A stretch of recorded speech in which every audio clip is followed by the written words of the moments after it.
Welcome to Catch You Outdoors, presented by the Waypoint Podcast Network at waypointtv.com. I'm your host, Captain Rob Modis, your intrepid, very intrepid reporter from the Florida Keys. This week's episode is number 64, titled, "'Tis the Season." Big news. Big news. My book is out. Yes, my new book is out. Take a Kid Fishing, an adult's guide for introducing youngsters to the world of angling, is now available on my website at catchoutdoors.com. Go to the site and then click on page 4 to order. Dun, dun, dun, dun. Finally, I'm very proud of this. I really am. I got it in my hands the other day when it got to the house. I went through it. And man, this is my third book. And I'm not going to say I'm getting better at it. It's just that this particular subject was something that I really wanted to do. On the order page, I've also added both of my earlier books for purchase with discounts for the holidays, just so you know. The discounts also include shipping. These copies are signed and shipped directly from me. All of them are. These are not available. Well, the other two are available on Amazon, but if you want a signed copy, you got to get it from me. And the supplies are obviously limited on the first two books. I had a reshipment done so I could supply some other people with books that wanted originals. So there you go. And there are some left. And the new book is there only. The new book will wind up on Amazon eventually. It's probably going to be 3 or 4 weeks, probably after Christmas before it actually goes up on Amazon. The paperwork and all that fun stuff takes a while, but we'll get it there. I've also made a concerted effort to bombard my Facebook page of Catch You Outdoors with posts, mostly harmless, beautiful photos of the Florida Keys and the great outdoors. I really appreciate you taking a look and sharing it with your friends, especially if you see something you like. It helps me a bunch to spread the word about the podcast and my books. Okay, I got a whole bunch of pre-subjects to cover before getting into the main subject on this week's podcast. Another reason why I added another 15 minutes. So there you go. I get to prattle.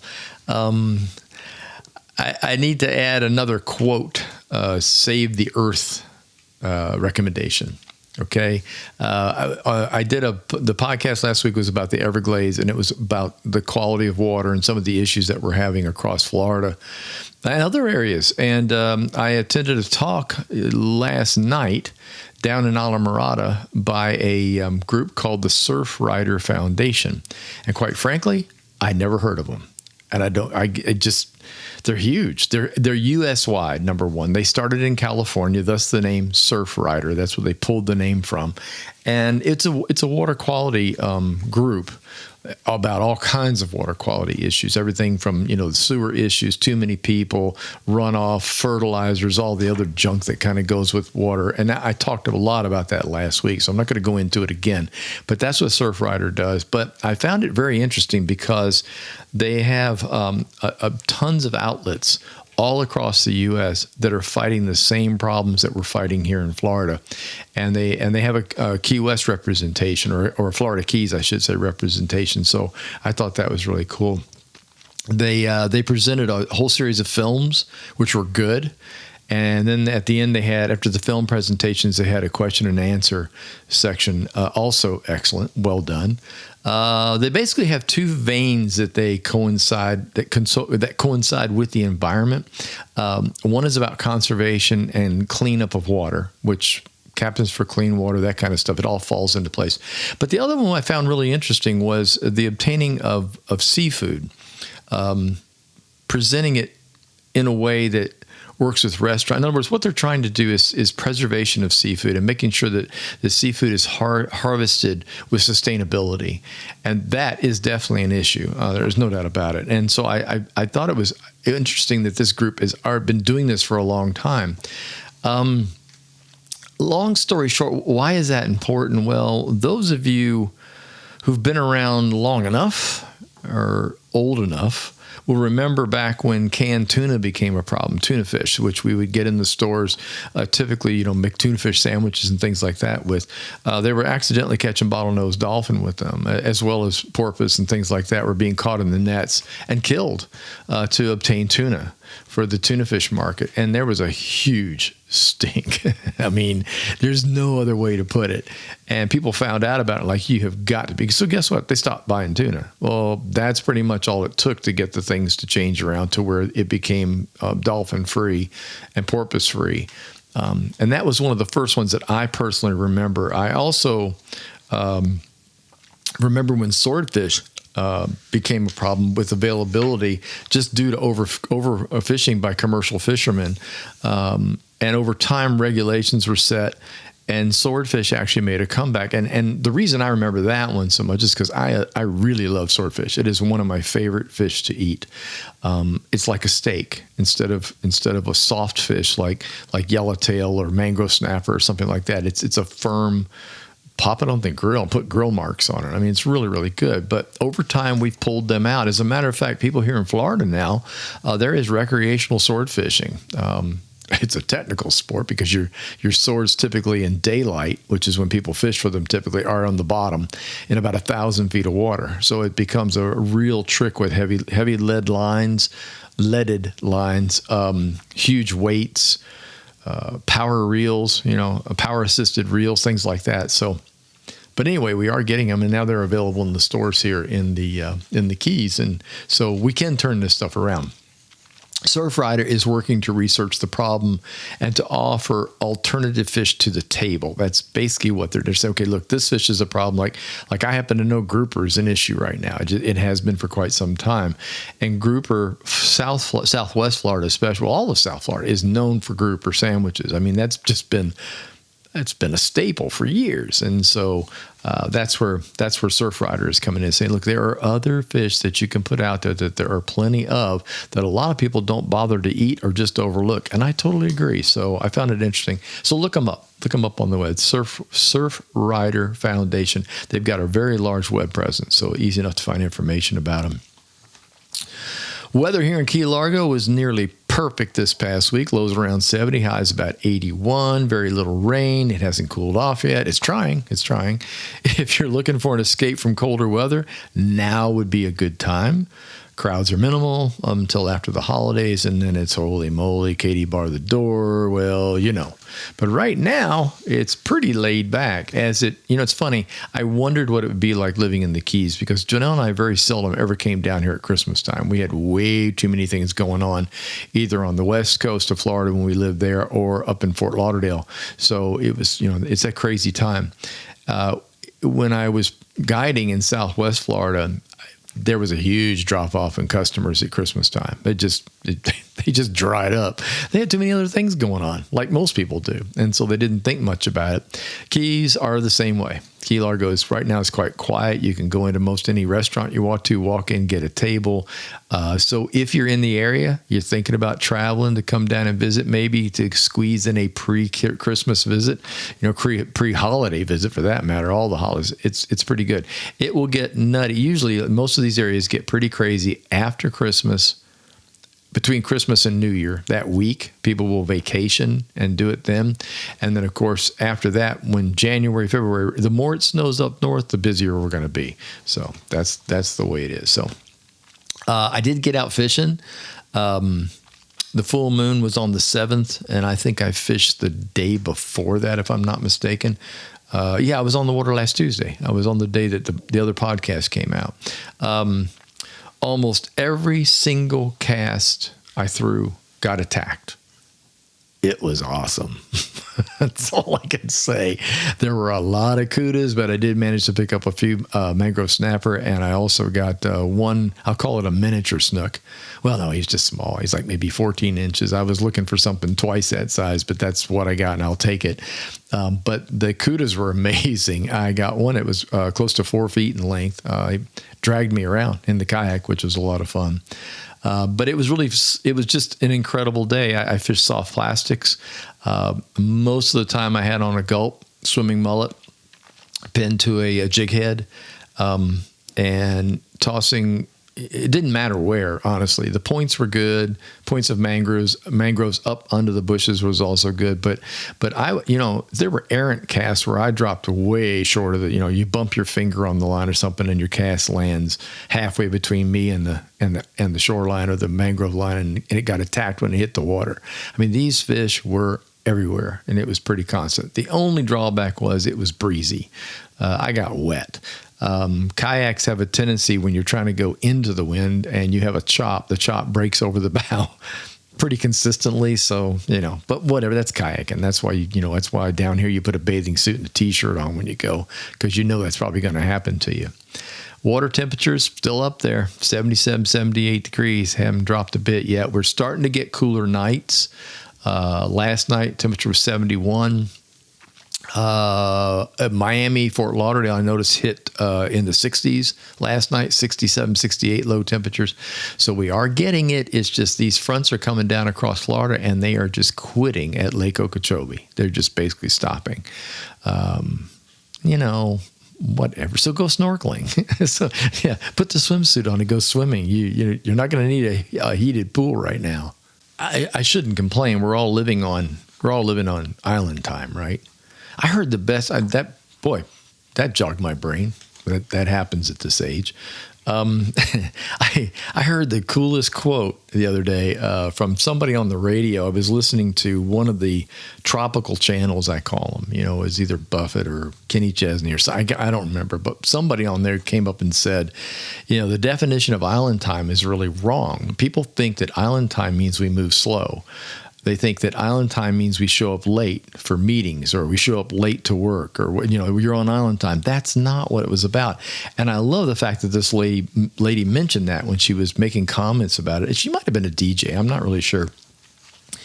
But it doesn't mean laid back. It means, and it doesn't mean slow or not showing up on time or taking a siesta in the middle of the day. What it really means is you're getting the most out of life. Island time is about doing things, a lot of endeavors that you would never do in the city. It means staying busy doing what you love. I think that's the best way to put it. Boating, beaching, diving, snorkeling, and fishing. And, I know one thing. Nobody wants to be late to go fishing. So island time does not, that terminology doesn't apply. But I thought it was really interesting. So island time is actually time to do all the things that you love to do. There's your Captain Rob's philosophical moment today. Okay, finally, the subject. 'Tis the season. This podcast. Yes, that's the name. Holidays are seriously upon us, and it's time to get the shopping done and the cards mailed. I'm happy to say the card mailing part has happened in my house, so yay. Well, they dribble out, you go, oh, I forgot to send so-and-so a card, so you do that. You know how that goes. Package wrapping is happening, I think, as we speak. Janelle, I think, is wrapping right now. And then I'll go on good old Amazon, because I have people living well out of state, and I'll have to figure out what I'm going to do about that. So I often get asked about gifts for the outdoor person, and that's really easy for me, but seems to be kind of tough for others. And of course, that's because I'm an outdoors person. I can think of the things that I'd like to have or add to an inventory or own or whatever, simple stuff too, but ask the likely person what they might like. Simple. I know. Just do it. You've got an outdoors person that likes, for example, biking. You can certainly give them a shout. Hey, I know you're interested in bicycling. Is there something that you'd like to have for the bike or for you for bicycling? I mean, it opens up a whole world of stuff. You can go online too and simply type in the word bicycling. Accessories, and you'll get more than you bargained on. Same thing with just about any sport that's out there. Is you should be able to do that. Now, I understand that if you're trying to keep it a secret, then the last thing you want to do is drop that question on somebody. I remember one time I asked my wife, Janelle, what don't you want? That fill me in on what she may need and not just want, which is an important detail, especially at times of the holiday. And so keep all that in mind. Most of the main items a sportsman uses are purchased by them, by that person, with personal preference in mind. So I would advise you not go there. Let's see, how can I explain this? In other words, let's pick on golf for a minute. No golf clubs. And the reason I say that, you could get every kind of golf accessory, but no golf clubs. And when you do accessories, of course, it's going to have to be something that every single golfer would like, not the individual. Golf clubs are, well, like fishing rods. They're personal. They are fitted. They are sized. They are left hand or right hand. I mean, you could go on and on and on. And a person who's shopping for a golf club is looking for like that one club. Like for me personally, I had a nice set of clubs. I gave up golf. They're gone now. Yes, they've been donated.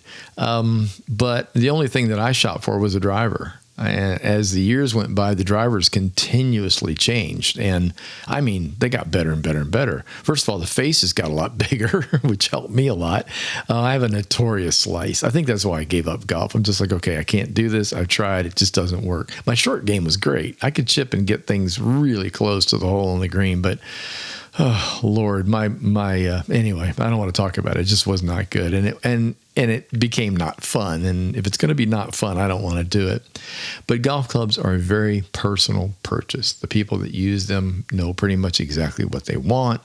So, and I might as well say fishing rods. Fishing rods are a serious problem. First of all, you could be stealthy and go out and see what your man or your woman has that she or he likes to use. In other words, they've probably got one that you see them fish all the time.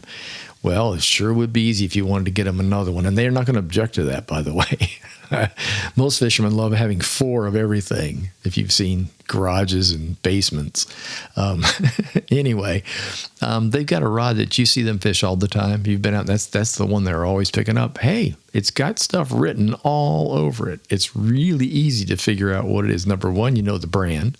You also know how long it should be because there's a foot measurement on it telling you how long it is. It'll tell you what type of rod it is. Is it a fast rod, a medium fast, super fast, things like that? That's written right on it. And then the weight of the rod is written on it. Is it a heavy, a medium, stuff like that. So you have all you need right there in front of you to get a brand new fishing rod for somebody. But I would not go out and randomly just buy a rod. That's not going to work. Same thing for fishing reels. They probably got that. They probably have that rod equipped with a favorite fishing reel. So it's pretty easy to double up if you want to go that route. It's very personal to the person who went out and got the rod, and they eventually, I know I'm like that. I mean, I'm down to, when I was guiding, there were, I'm embarrassed to say, hundreds of rods. I have farmed them out. I've sold them. I gave my brother a bunch of them, so the family has them. That way, when he has guests, he has to be able to take people fishing, stuff like that. So over time, I managed to whittle it down to 3 or 4 manufacturers. And I have the ones that I always go on the kayak with, plain and simple. Same thing with fly rods and fly equipment. It's always the same rod over and over again. I don't waver. And I would have to say, this might be speaking out of turn here, but I'd have to say most anglers, they have their favorites and they stick with their favorites. They very seldom go any other way unless they happen to run into one on their own that feels better. It's like, whoa, okay, this rod's a little lighter. It feels like the one I've been fishing with for years, but ooh, it's better. So I think I'd stay away from the fishing rods for gifts unless you can mimic the one that they already own. Now, if anybody should want to get me a fishing rod, I'm personally very, very fond of Fitzgerald. There. See, now write that down, not for me, but write it down for you. It took me a long time to narrow down to this one rod that I really, really like. And Fitzgerald it's a Florida company, small. They got started in the bass business with bass rods, which are fantastic. I don't bass fish, but all the bass fishermen swear by these things. They finally came out with a spin rod, and I was lucky enough to be in the right place at the right time and get one of the first ones. And let me tell you what it is that I love that rod. Absolutely love it. And they only make about 2 or 3 models, and they're all relatively the same. So I'm not going to send you out and say you got to get number such and such. So Fitzgerald, just keep it in mind. I accept gifts, just not bribes. And There's another one I was thinking of the other night when I was coming up with this podcast. So what's something else that's really personal? Kayak paddles. I know this sounds weird, but I kayak, and my very first kayak was a Tarpon 160, which, by the way, was much too big. I found that out the hard way. I didn't do what I tell other people to do now. Of course, I didn't know any better. Go try the kayaks. For example, over in Fort Myers, there's a Estero River Outfitters. Man, my brain stopped.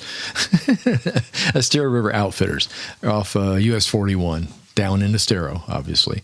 They are great. I mean, they got zillions of kayaks by zillions of different people. Try one out.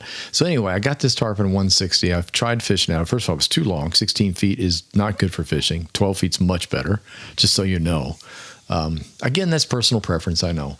But what I really noticed about this thing was the paddle. The paddle was heavy. I mean, it was just heavy. You couldn't go more than an hour and a half, 90 minutes with that daggone paddle. So I paddle shopped.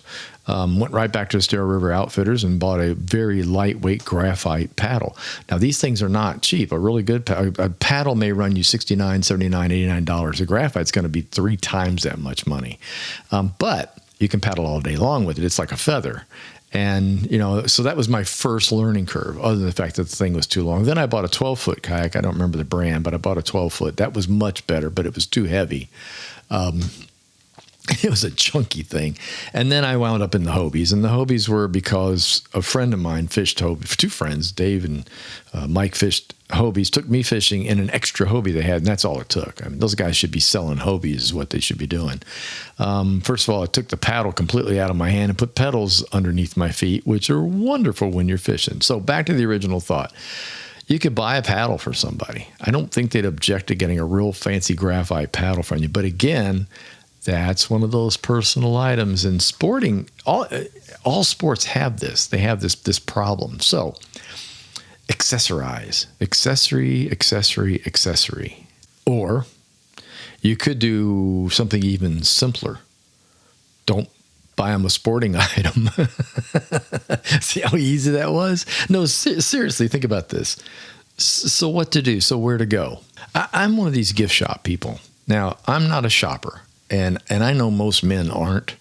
That's not what we do. Most men go to get what they need. Okay, so I'm working on a project and I need a set of stainless steel screws with nuts, and I got to get this done now, and I need exactly 4 of them. So I go shopping and I go to the hardware store and I get exactly 4.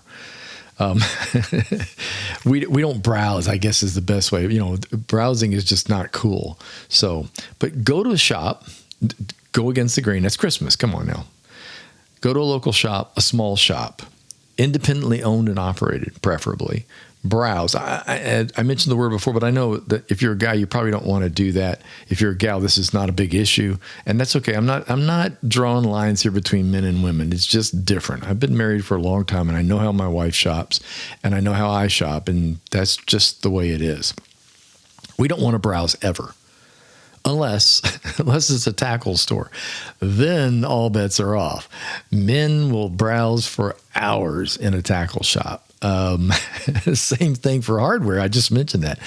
I don't know what it is about hardware stores, but when I go in a hardware store, I pretty much walk every aisle. I got to see the whole thing. There's going to be something there that I have either forgotten that I was going to get, or I don't need and I'm going to get it, or that I actually need. And that's pretty much the way hardware stores work. Well, tackle stores work the same way. Walking a mall, inside or out, is not what floats most guys' boats. I get it. So suck it up, buttercup. You're going to have to go to a mall or do that as well to get the right gift for somebody. And you kind of know this person. You know what they're up to. If they're into the sporting thing, you might be able to slide into that vein a little bit. But trying to find that exact thing for somebody in sporting sometimes means you need to shy somewhere else. One of the things about the Keys that I love is there are gift shops everywhere. And there's tons of, what do I call it? Weird and unusual things there. And when I say weird and unusual, I mean that in a good way, but it's just things you're not going to see anywhere else.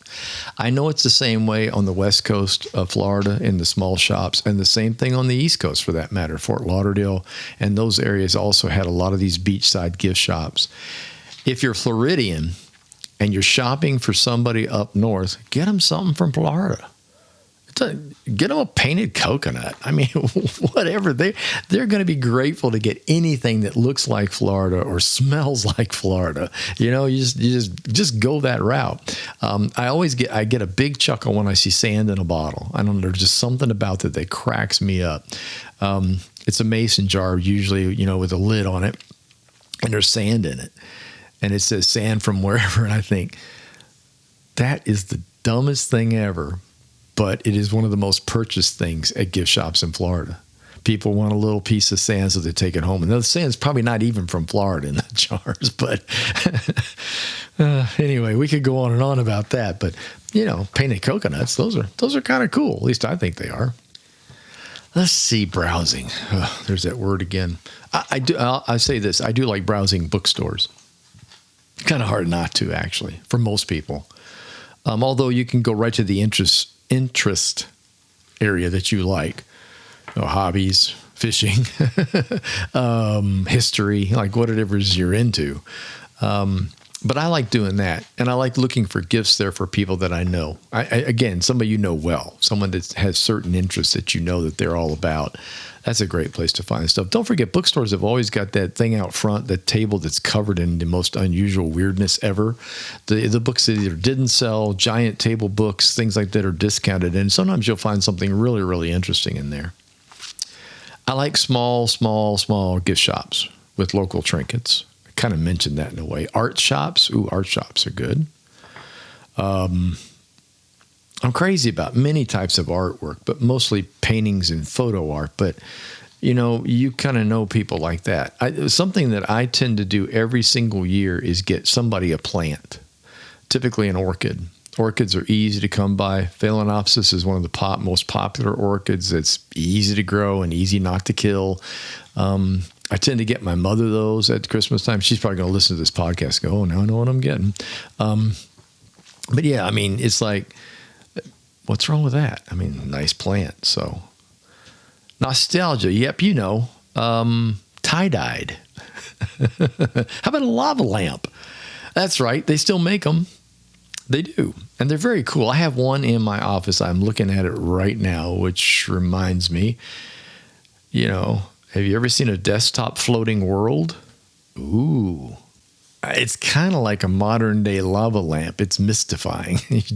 Okay, so you young people that listen, that you have no idea what I'm talking about, look up lava lamp and do a live video one. Just go on YouTube and put lava lamp.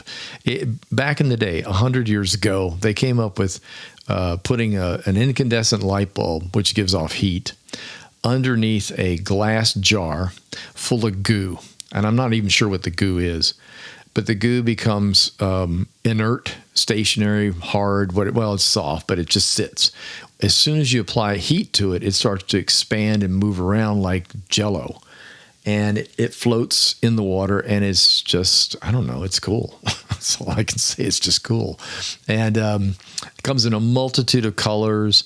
There's new designs and things like that. The fun part now is if the bulb goes out, trying to find an incandescent light bulb, because you have to have heat underneath it. The new lava lamps, I think, are actually using a little miniature heater underneath to heat the stuff up. But anyway,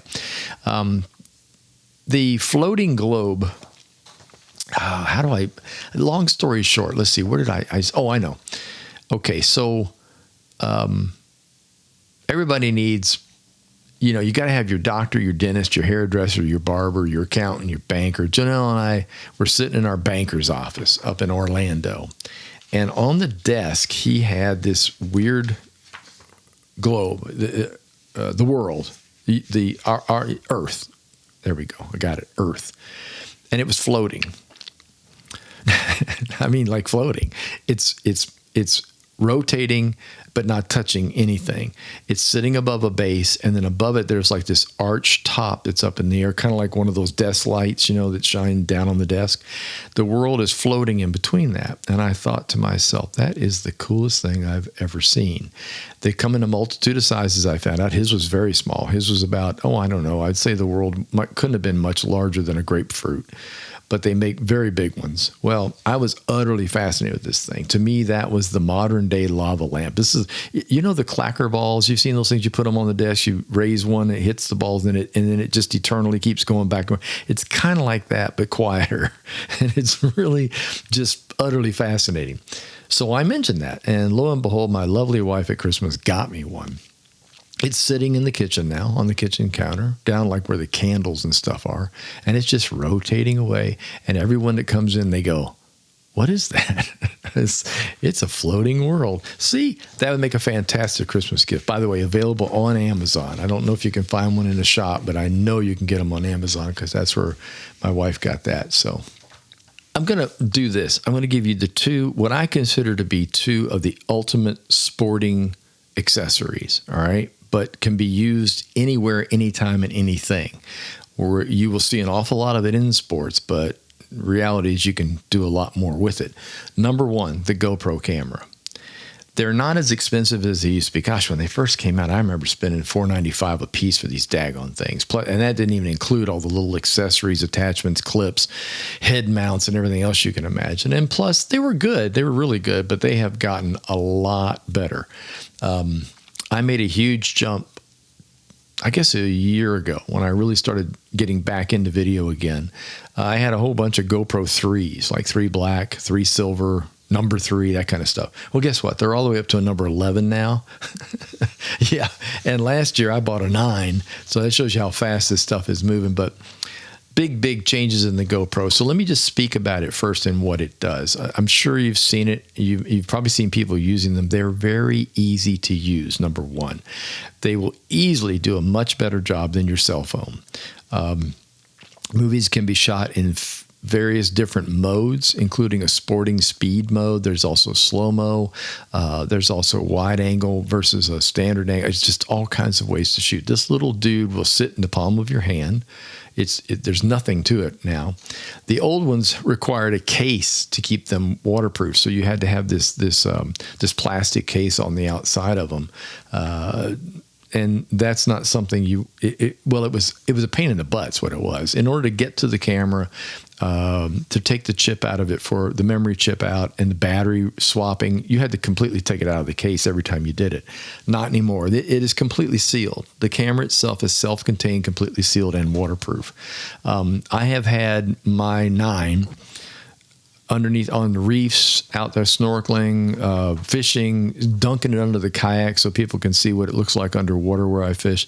It's fantastic. So the Model 9 is what I wound up with.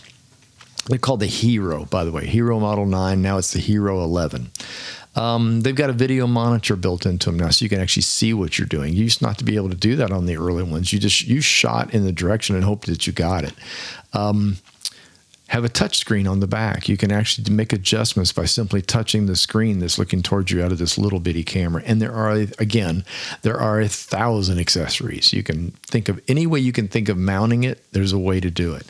I love mine. I love you shooting with it. It gets me more intimate to my sport in the case of fishing and kayaking and being outside around beaches, snorkeling, diving, that kind of stuff. It's something I automatically pick up, like I pick up the cell phone when I go out on one of my adventures.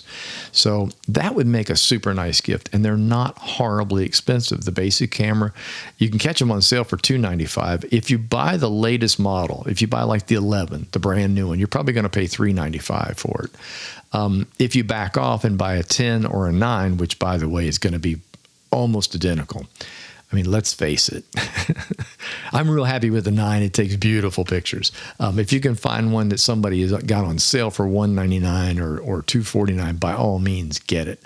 I would think that, the recipient would be thrilled, and especially if they're an outdoorsy type person, it would just be ideal. And I mentioned earlier, you can also use this. Now, remember, you can do this for travel, going to family events, meetings, cultural events. I don't know, the fairgrounds. It's one of these things you can drag around and just get super, super good video with it. Next idea. How about a drone? Oh, Lord, a drone. God, I remember when those things were so maligned. I remember when people were like, drones? Oh, they're privacy records. That's the most ridiculous thing I've ever heard. But anyway, I understand everybody has this weird thing going on about the privacy involving drones, but I don't know. That's past, thank goodness. Aerial photography and videos, they have come way down in price for the everyday user, and the quality is very, very good. The original drones that I used, the more powerful DJIs, the big professional drones, were quite expensive, but were worth it in the early days because I was shooting a lot of video for my charters. I was doing charter representation, flying it over Estero Bay to give people an idea of how pretty and how beautiful it is out there. And then I was commercially using it too. I got my commercial license and got my FAA license and used it for money. You know, it's kind of like being a captain. You can't charge people for charters unless you're carrying a captain's license in the state of Florida. It's very similar to that with the FAA and drones. If you want to use one for money purposes, to raise money or to make money, you're going to have to get an FAA certificate from them. Very complicated, tons of fun to go through all the rigmarole, but it's doable. The neat thing about the new drones is you don't have to have any type of licensing for the small ones that weigh less than, hang on, I wrote it down here to make sure I got it, 249 grams. There's some weird cutoff. It's one of those legal law things that somebody missed the boat on. And if the drone is tiny, then you don't have to worry about license and stuff. However, I would still be very, very careful. I'll get into a lecture about that in a minute. They're easy to use. They don't take a lot of practice. They're easy to control. Now, the remote controls make sense. I mean, they're joystick controllers, so you either push forward, go back, go up, go down, or circle around in circles. They have smart technology built into them. They know not to fly near an airport. They won't fly. They'll go up 25 feet, 50 feet in the air, and they'll just stop. They won't go anywhere. They've got smart technology built in for government installations and things. You can't fly it over that. Besides the fact it might get shot down, but you can't fly it over those anymore, even if you wanted to. They have insurance programs from which you can get insurance. The only thing that I watch out for, you could fly it over a state park or a national park. That's not allowed. So just so you know, and you'll see signs up at locations, generally at parks, to let you know, hey, there's no drone flying here. You can get a special exemption if you're shooting TV stuff or YouTube stuff as a presentation. So you can apply for a one-day certificate for like a specific time to use the drone in the park, but you're going to have to go through a lot of hoops to get that accomplished. I look at it more as a fun tool to do really fun videos from, say, above your boat, above your kayak, at the beach, sunsets. I take a lot of sunsets with mine. It's magical when you put it up in the air and do a sunset versus taking it standing on the ground. So there's a lot of really cool things you can do. I now have a DJI Mini 2. That's the one I use.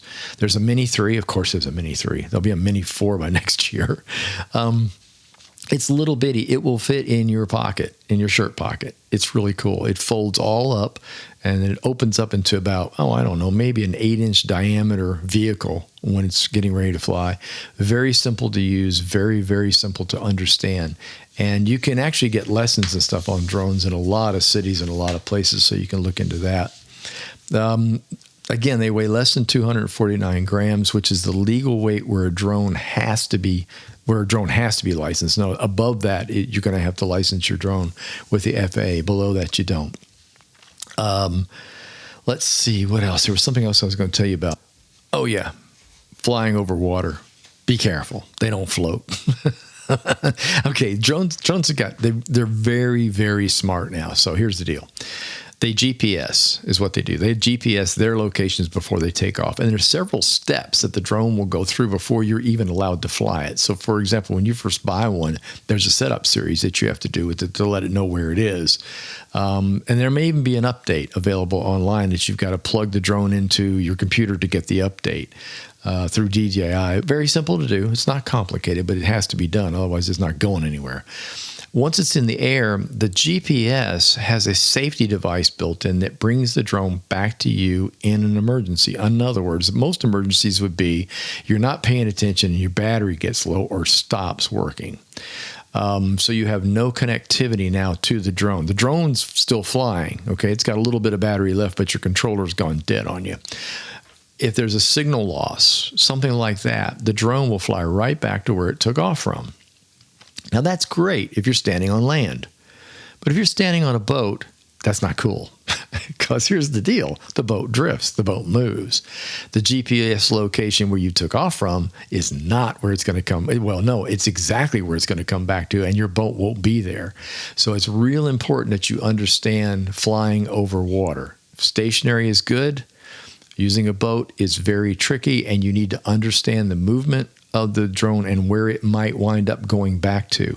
When I shot my pictures from my boat in Estero Bay, I would put the power pole down on the boat, and I would also stick it the bow. So in other words, put a pole in the bow and a pole in the stern so the boat did not move at all. That way, if there was an emergency or a problem or a loss of signal, the drone would come back and land right on the bow of the boat where it took off from. So that's just a little tidbit I like to throw out there before you start playing around with drones, because it'll cause a serious problem if it comes back and the boat ain't there. An expensive problem. There you go. 2 ideas, the GoPro and the drone, for the sportsman who seems to have everything and you just can't think of anything to get them. So hopefully this will help. Thank you so much for taking the time to tune in. My podcasts are scheduled for each and every Tuesday. If you enjoyed listening, please tell a friend, leave a review, and subscribe to the channel. Catch You Outdoors is presented by the Waypoint Podcast Network and is available on Waypoint and many of your favorite podcast providers.